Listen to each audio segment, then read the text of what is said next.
Kali ini kita akan membahas terkait dengan petir dan hubungannya dengan perubahan iklim, ya.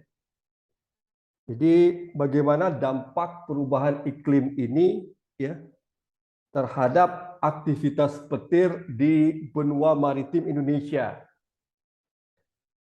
Jadi bahaya hidrometeorologi, ya, di benua maritim Indonesia itu termasuk di dalamnya flash flood atau banjir bandang, ya. Jadi banjir bandang ini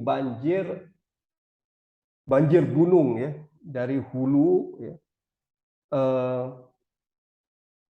mengalir, ya.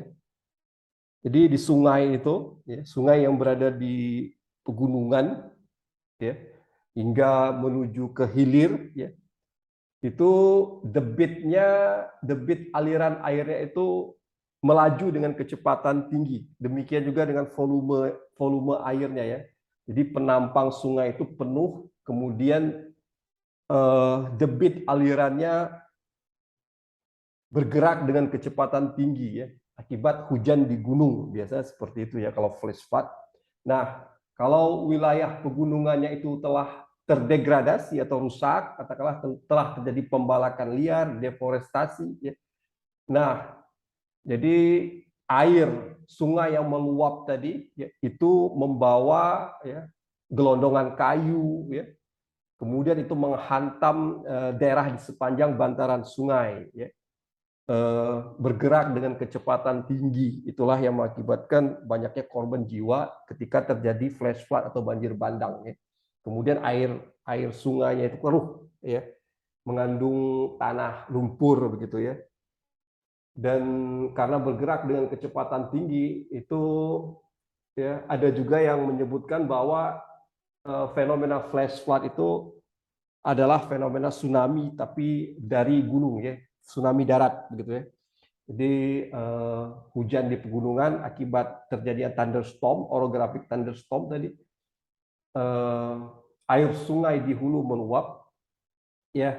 Kalau wilayah pegunungan itu telah rusak, telah terdegradasi, mengalami pembalakan liar gitu, ya, deforestasi, ya.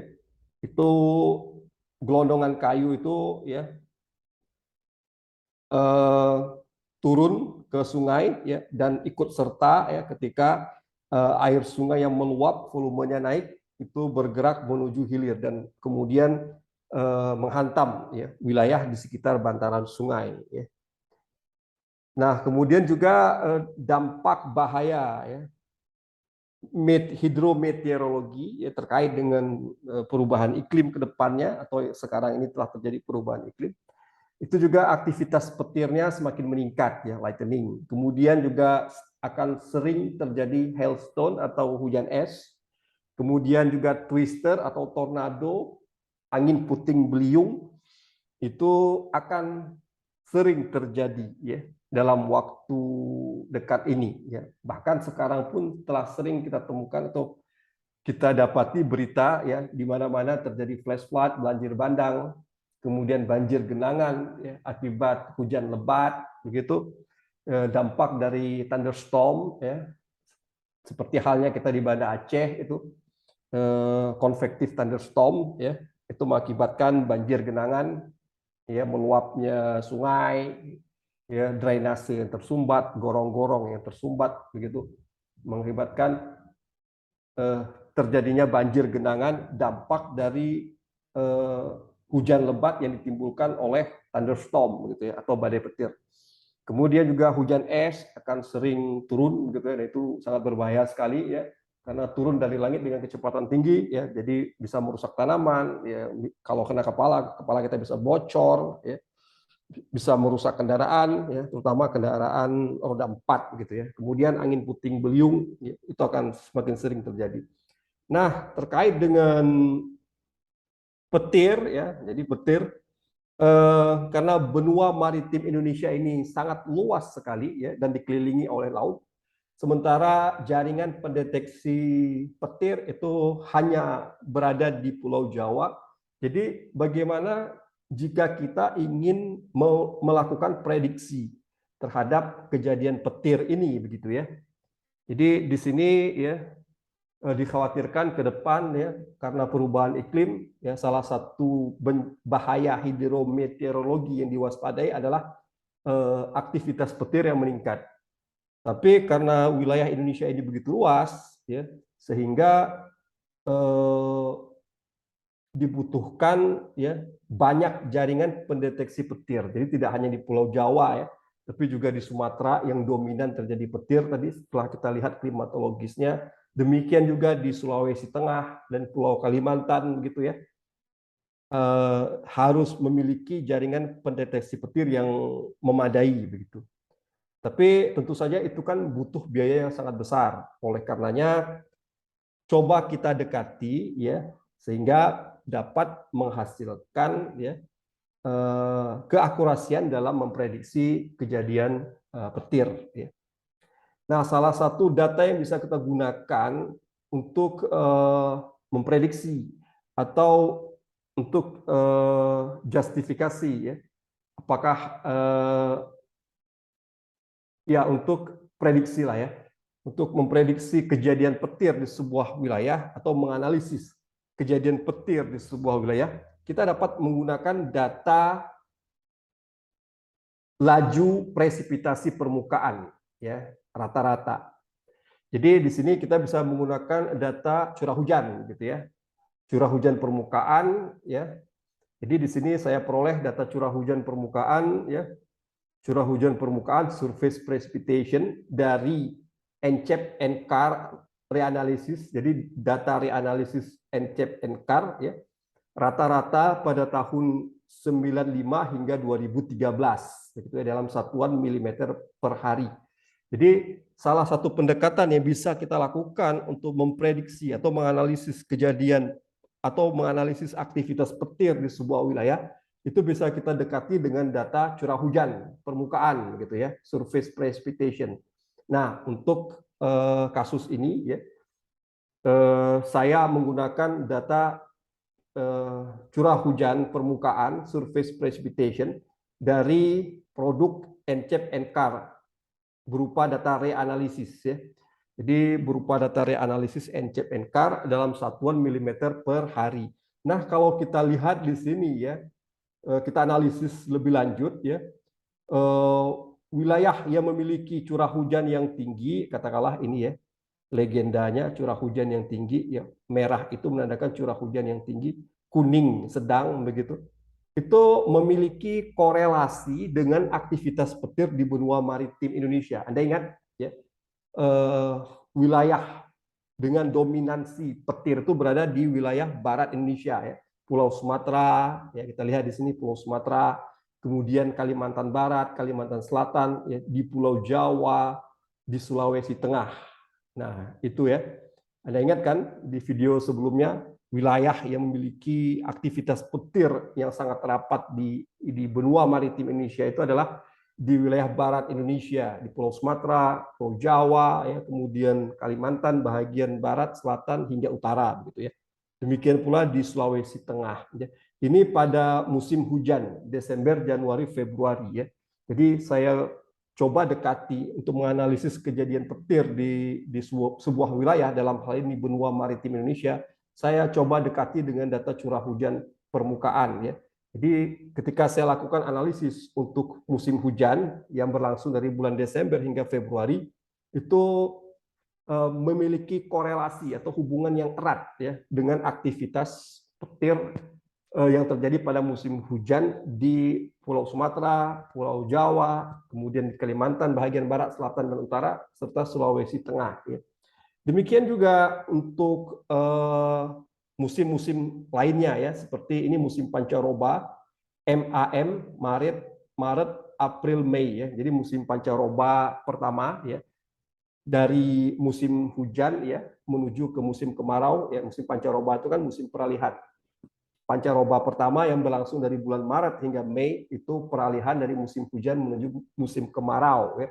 Jadi kalau kita lihat ya pada video sebelumnya, aktivitas petir pada pancaroba itu kan sangat tinggi sekali, bahkan di Pulau Sumatera, di Selat Malaka ya, Selat Malaka ini, Pulau Sumatera, dari pantai timur Aceh, ya, Sumatera Timur, Provinsi Riau, Sumatera Selatan, itu kan aktivitas petirnya itu sangat rapat sekali. Anda ingat di video sebelumnya. Nah, ketika kita lakukan analisis dengan data curah hujan permukaan, surface precipitation rate, itu sepertinya memiliki korelasi yang erat, gitu ya. Curah hujan yang tinggi dengan aktivitas petir. Tentu saja, ya, curah hujan lebat tadi dihasilkan dari badai petir atau thunderstorm. Nah, kemudian diikuti dengan peristiwa guntur atau petir begitu ya. Jadi kalau kita lihat ya ini memiliki korelasi yang kuat. Ingat Selat Malaka itu memiliki aktivitas petir yang sangat rapat, bahkan jumlahnya itu jumlah kilatan yang tertangkap dari satelit ya itu jumlahnya itu sangat tinggi sekali sampai 2000 kilatan ya selama kurang lebih 14 tahun. Nah, ini juga di Kalimantan bagian barat ya, kemudian selatan, di utara ya, Sulawesi Tengah. Ya, Anda ingat ya, kemudian Jabodetabek itu memiliki aktivitas petir yang sangat sangat rapat sehingga data curah hujan ini bisa kita gunakan untuk memprediksi petir nantinya begitu ya. Nah, kita coba lagi pada musim berikutnya, musim kemarau. Ini juga curah hujannya itu tinggi ya untuk wilayah-wilayah yang memiliki kerapatan petir yang cukup rapat begitu ya. Anda ingat tadi di pantai timur Aceh, kemudian Sumatera Timur, ya Selat Malaka, ya, hingga ke Lampung, Sumatera Selatan, kemudian Kalimantan, begitu ya. Itu memiliki kerapatan petir yang cukup rapat, begitu ya, cukup. Jadi aktivitas petir di sana sangat tinggi, bahkan nilai flashnya itu atau kilatannya dalam ya selama kurang lebih 14 tahun kayak di Selat Melaka mencapai 2000, Jabodetabek sampai 2000 begitu ya. Kalau di Sulawesi Tengah mencapai angka 1000 kilatan selama kurang lebih 14 tahun gitu ya. Jadi ingat bahkan pada musim kemarau atau musim pancaroba itu terjadi forest fire atau kebakaran hutan dan itu disinyalir atau diduga ya akibat adanya aktivitas petir yang cukup tinggi di Provinsi Riau. Jadi ada juga studi yang membuktikan bahwa adanya ya kaitan antara kebakaran hutan dengan kejadian petir begitu. Jadi ini pada musim kemarau ya curah hujannya juga tinggi di wilayah-wilayah yang rentan terhadap aktivitas petir begitu. Jadi Anda bisa lihat di sini. Kemudian ini pada musim pancaroba kedua ya dari bulan September hingga November ya peralihan dari musim kemarau menuju musim hujan, ini juga kita lihat wilayah-wilayah yang rentan ya terhadap petir itu memiliki curah hujan yang tinggi. Anda ingat kan wilayah Sumatera Timur, kemudian Selat Malaka, Semenanjung Malaya, Jabodetabek, kemudian juga bahagian utara Pulau Kalimantan, selatan Kalimantan, kemudian barat itu memiliki aktivitas petir yang sangat tinggi begitu ya. Nah, di sini curah hujan juga menunjukkan adanya curah hujan yang tinggi begitu ya. Jadi hujan yang turun itu juga lebat ya akibat badai guntur atau badai petir yang terbentuk itu juga kategorinya bisa mendekati ekstrim gitu ya sehingga diikuti dengan peristiwa petir kemudian turunnya hujan es begitu ya bahkan terkadang terbentuk angin puting beliung di bawah thunderstorm itu sendiri. Jadi di sini saya ingin menekankan bahwa data curah hujan permukaan ya itu bisa kita gunakan untuk melakukan analisis ya wilayah-wilayah yang mengalami aktivitas petir yang sangat tinggi ya. Jadi ini telah kita lihat ya bahwa wilayah barat Indonesia ya yang memiliki aktivitas petir yang sangat tinggi itu berkorelasi dengan curah hujan yang juga tinggi begitu ya. Jadi data curah hujan ini yang saya peroleh dari NCAP/NCAR berupa data reanalisis ini bisa kita gunakan untuk memprediksi kejadian petir ya di wilayah kajian kita. Dalam hal ini di benua maritim Indonesia. Jadi untuk tujuan operasional ya, operational purposes data curah hujan tadi ya itu bisa kita gunakan untuk memprediksi aktivitas petir di sebuah wilayah. studi dari Roms et al. Tahun 2014 ya, yang dimuat di Science, jurnal Science ya, dengan judul Projected Increase in Lightning Strike in the United States due to global warming ya. Jadi dia melakukan pendekatan ya, karena data petir itu kan terbatas, jaringan pendeteksi petir itu juga terbatas di Amerika Serikat. Jadi untuk mengkaji ya, untuk menganalisis kejadian petir di seluruh benua Amerika ya, di Amerika Serikat ya, itu dia melakukan pendekatan. Jadi salah satu data yang digunakan untuk pendekatan itu adalah data curah hujan P ya, P precipitation rate di sini ya, precipitation rate. Kemudian juga dia menggunakan data KP. Ingat KP itu apa ya? Energi potensi ya, yang tersedia dalam proses konveksi. Jadi ada dua data yang digunakan, data precipitation rate dan juga data KP ya. Jadi kalau sebelumnya di slide sebelumnya telah saya tunjukkan bahwa data curah hujan permukaan itu memiliki korelasi yang kuat dengan aktivitas petir di benua maritim Indonesia. Kemudian juga KP berupa data energi potensi yang tersedia dalam proses konveksi begitu. Di sini dia ada semacam konstanta tapi rasio sifatnya ya. Konstanta ini ya N ya apa per E ya itu sama dengan 1,3 kali 10 pangkat minus 11 per joule begitu ya. Jadi ada ketetapan ya yang dia gunakan ya, di samping data precipitation atau data curah hujan dengan KP, dia juga menyediakan semacam konstanta di sini. Jadi ada rasio di sini konstanta yang nilainya itu 1,3 kali 10 pangkat minus 11 per joule. Ya, jadi di jurnal dia itu disebutkan bahwa aktivitas petir ini ya seiring dengan global warming atau pemanasan global ya, ke depannya, bahkan sekarang telah terjadi, itu diproyeksikan atau diramalkan ya akan meningkat ya. Jadi 5% per 1 derajat Celcius atau sekitar 50% ya di abad ini ya. Jadi kenapa ini dikhawatirkan? Karena ketika terjadinya petir itu dia melepas ozon atau O3 ya.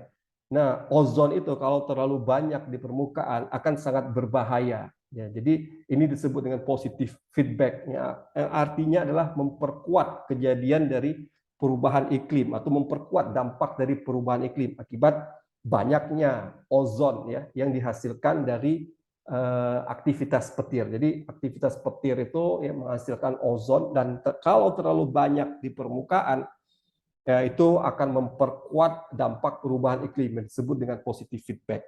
Nah, di satu sisi ya petir itu juga menghasilkan reaksi kimia NO3 ya atau nitrat ya.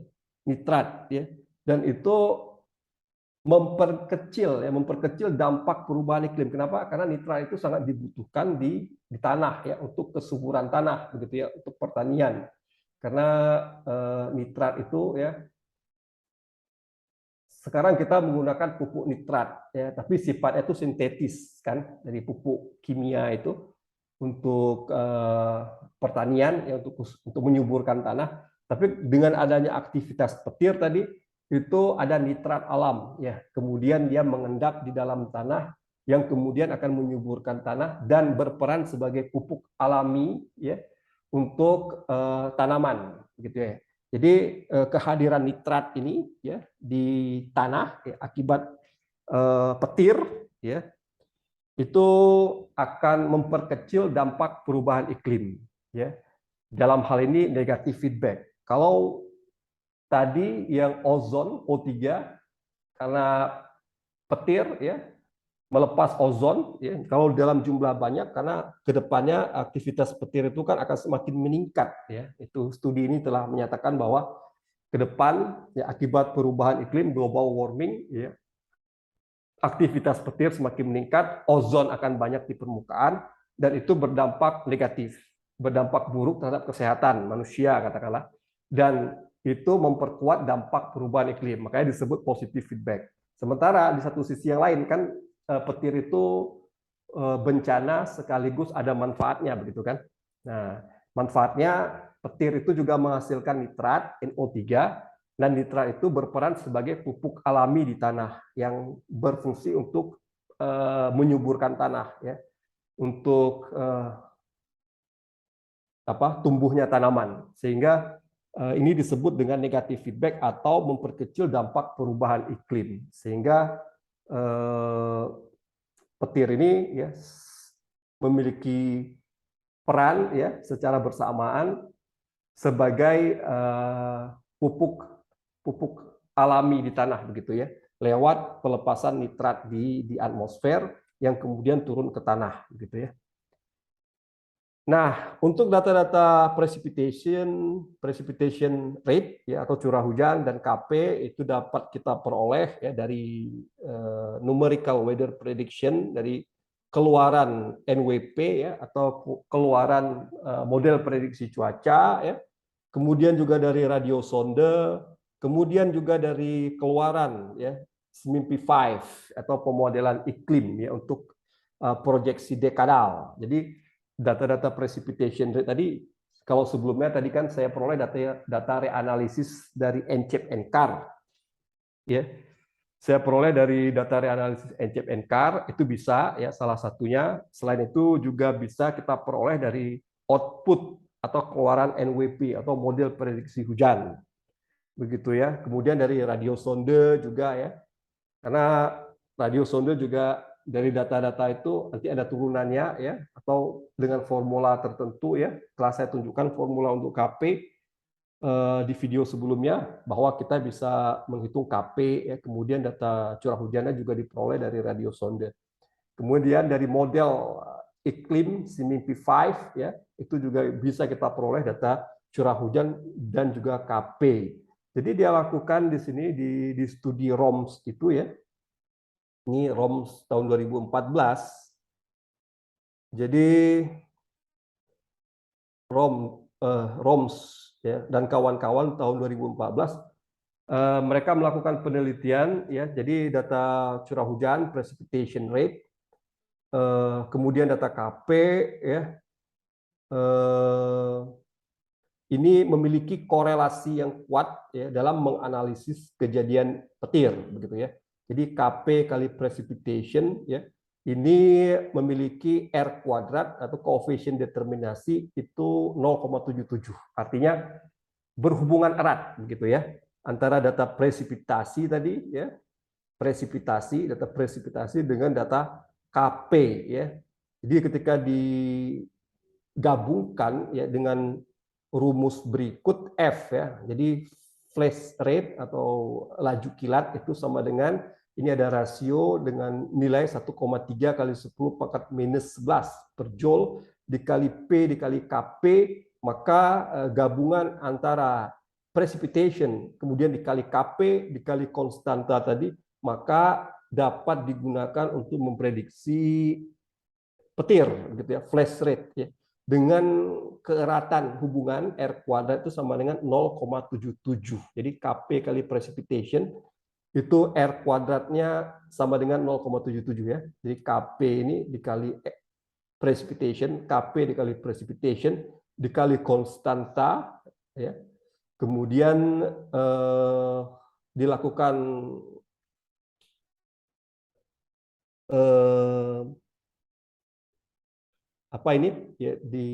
dilakukan uji statistik lah ya, untuk mengetahui seberapa besar ya hubungan antara KP dengan precipitation. Maka diperoleh di sini R kuadrat yang sama dengan 0,77 yang dapat digunakan untuk memprediksi kejadian petir di Amerika gitu ya. Jadi kalau kita lihat sini KP saja seperti ini ya, kemudian precipitation seperti ini ya. KP seperti ini, precipitation seperti ini yang terlihat di layar Anda. Jika digabungkan KP dikali precipitation dikali konstanta, maka kita bisa melihat ya, wilayah-wilayah yang mengalami atau wilayah-wilayah yang rentan dengan kejadian petir ya, cloud to ground ya, lightning flash, yang merupakan ya, kombinasi ya perkalian KP kali precipitation, ya KP datanya seperti ini, precipitation datanya seperti ini ketika telah dipetakan, kemudian dikali konstanta, maka kita bisa mengetahui wilayah-wilayah yang mengalami kejadian petir, wilayah-wilayah yang tersambar petir, begitu ya, lightning flash dalam hal ini adalah kilat yang menggambarkan wilayah tersebut terjadi petir, begitu ya. Jadi dari data KP, dari data precipitation atau curah hujan, kemudian dikali konstanta tadi dengan rumus yang sederhana tadi, itu bisa kita gunakan untuk memprediksi atau mengetahui lokasi terjadinya petir, gitu ya. Jadi sangat bermanfaat sekali dalam tujuan operasional. Jadi ketika kita tidak memiliki banyak data petir, ya jaringan pendeteksi petir itu terbatas hanya di Pulau Jawa, tapi kita bisa menggunakan atau mendekati ya dengan menggunakan data curah hujan dan juga data KP ya. Jadi untuk mengetahui lokasi sambaran petir, kita dekati dengan data curah hujan dan juga data KP ya. Karena di sini kita tidak memiliki jaringan pendeteksi petir yang cukup begitu ya, yang hanya terpusat di Pulau Jawa. Sementara untuk wilayah lainnya bisa kita dekati dengan menggunakan data curah hujan permukaan dan juga KP dikali konstanta seperti halnya ditunjukkan dalam jurnal ROMS dan kawan-kawan tersebut ya. Nah, kita kembali ke Aceh. Ini ada sebuah wilayah di Aceh, Subulus Salam ya. Itu lokasi Subulus Salam itu berada di selatan ya, di selatan Aceh ya. Di Subulus Salam itu berada di selatan Aceh, dan di sana ya itu aktivitas petirnya itu sangat tinggi sekali. Jadi sering terjadi petir ya. Jadi ketika siang atau sore, siang menjelang sore itu terbentuk awan cumulonimbus. Kemudian dari awan cumulonimbus itu ada badai, ada hujan lebat, ya, kemudian juga ada petir yang saling saut menyaut begitu ya, menggelegar ya di atas kota Subulus Salam ya. Jadi luas wilayahnya itu sekitar 1.206 km persegi ya. Itu jadi mirip dengan topografi Bogor. Jadi sifat thunderstorm yang terjadi di sana adalah sifatnya itu orografik ya, karena wilayah Subulus Salam itu kan dikelilingi oleh pegunungan. Nah, di sana ya masyarakat di sana ya telah mengetahui bahwa setiap sore itu pada musim tertentu itu terjadi badai petir ya, terbentuk awan cumulonimbus ya, kemudian turun hujan lebat disertai petir begitu ya. Nah, banyak juga kejadian kematian akibat tersambar petir di Subulus Salam. Itu banyak dilaporkan oleh koran gitu ya. Jadi jatuhnya korban jiwa akibat tersambar petir itu sering dilaporkan di Subulus Salam ya, akibat petir ya. Jadi di sana bentuk topografinya seperti Bogor, ya, kemudian luas wilayahnya juga kecil ya, 1.200 km persegi, memiliki aktivitas petir yang cukup tinggi begitu ya. Banyak kematian yang ditimbulkan karena tersambar petir ya. Kemudian pengurangan risiko ini sedang dilakukan ya. Jadi di sana coba dilengkapi dengan pendeteksi petir ya, jaringan pendeteksi petir. Kemudian juga peta kerapatannya. Nah, ini yang perlu kita lakukan juga ya. Jadi di sana belum ada ya jaringan pendeteksi petirnya. Kemudian stasiun BMKG juga belum ada di sana yang dapat mencatat ya jumlah sambaran petir di sana atau merekam kejadian petir di sana ya. Jadi ini ya, karena belum tersedia instrumen atau jaringan pendeteksi petir, jadi untuk mengetahui peta kerapatan petir di Subulus Salam bisa kita gunakan atau bisa kita dekati dengan data curah hujan, gitu ya, data curah hujan dan juga data KP ya. Dikalikan dengan konstanta tadi ya di slide sebelumnya di jurnal ROMS dan kawan-kawan tahun 2014 tadi. Nah, kita bisa bikin ya density map dari kejadian petir di Subulu Salam, sehingga kita dapat mengetahui spot ya kerawanan bahaya petir di Subulu Salam gitu ya. Karena belum ada jaringan pendeteksi petir, karena belum ada stasiun BMKG di sana sehingga punya alat Boltec tadi untuk merekam sambaran petir, maka bisa kita dekati dengan data curah hujan dan KP, kita plot ya, kita bikin peta kerapatannya, sehingga dari situ kita bisa tahu spot atau wilayah yang rentan terhadap sambaran petir di Subulu Salam gitu ya. Jadi safety-nya itu ya bisa kita bikin juga ya, mitigasinya ya. Jadi kita bangun tower 3 minimal, kemudian kita stimulating atau kita rangsang ya muatan positif petir itu ke sebuah titik, begitu ya. Jadi aktivitas petir itu kan di dalam awan cumulonimbus itu seperti yang telah saya jelaskan di video thunderstorm, ada kristal es ya. Jadi di atas freezing level ya air ya. Air tadi ketika naik melewati freezing level, dia berubah wujud menjadi es. Nah, karena proses updraft, kemudian juga ada downdraft ya. Updraft kan gerak udara dari permukaan menuju ke atas, downdraft dari lapisan atas menuju ke bawah. Jadi es ini tuh saling bersinggungan, ya, saling bersinggungan, kemudian menimbulkan muatan listrik, ya. Muatan positifnya itu turun ke permukaan, muatan negatifnya itu melayang di angkasa, gitu ya. Jadi muatan negatif kemudian mencari pasangan yang muatan positif di permukaan. Nah, makanya terjadi kilatan itu ya. Makanya terjadi petir ya. Jadi muatan negatif yang melayang-layang akibat gesekan kristal es di dalam badan awan cumulonimbus mencari pasangannya di permukaan, yaitu muatan positif ya, sehingga timbul kilatan gitu ya.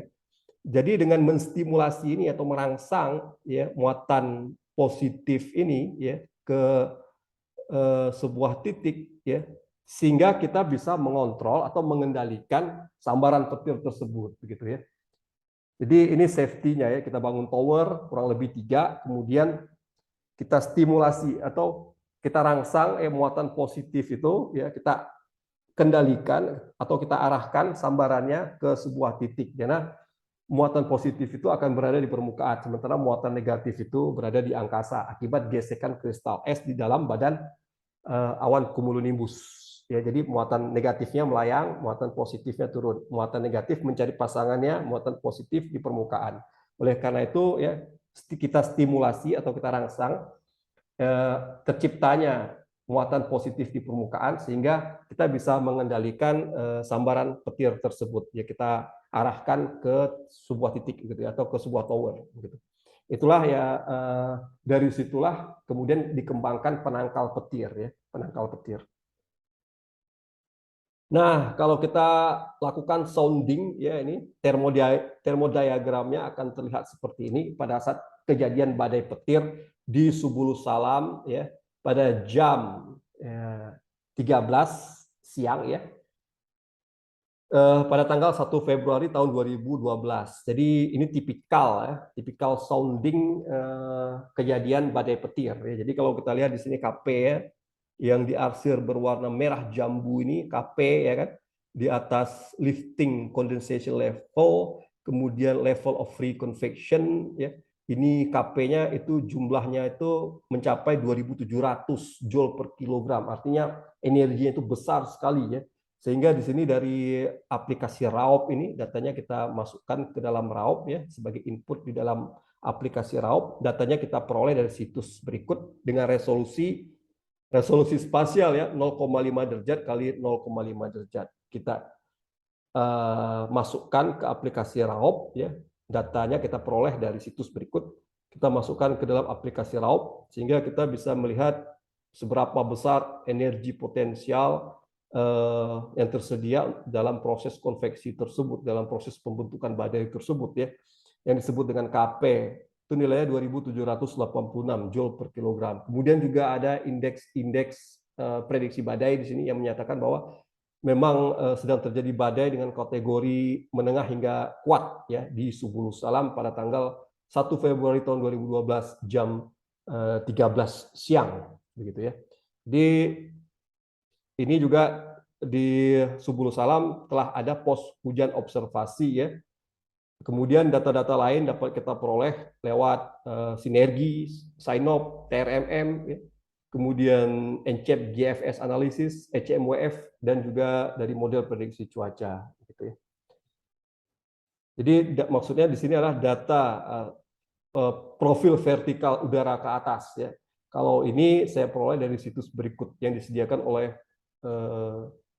NCAP juga kalau tidak salah saya. Jadi data profil vertikal ke atas, tapi berupa data model di sini, bukan data dari balon cuaca. Jadi keluaran dari NWP atau model prediksi hujan untuk profil vertikal udara ke atas, begitu ya. Kalau kita lihat di sini juga ya, ini wind shear ya atau geser angin ya, terjadi perubahan arah dan kecepatan angin antara permukaan hingga ke lapisan atas. Ini sebuah ciri, sebuah karakter atau ciri khusus ya ketika badai petir itu terbentuk begitu ya. Jadi salah satu indikasinya itu wind shear ya atau geser angin itu ya telah terjadi perubahan arah ya, lihat saja arahnya ini berbeda dari permukaan hingga ke lapisan atas begitu ya. Itu salah satu ciri untuk mengidentifikasi kejadian badai petir di sebuah wilayah begitu ya. Kita lakukan sounding, kita peroleh data vertikal udara ke atas gitu. Kita masukkan ke aplikasi RAUP, dari RAUP nanti akan keluar ya otomatis, tidak lagi kita hitung secara manual nilai KP dan juga indeks prediksi badai. Saya kira demikian dulu ya. Silakan diulang-ulang video untuk memahaminya dengan lebih baik.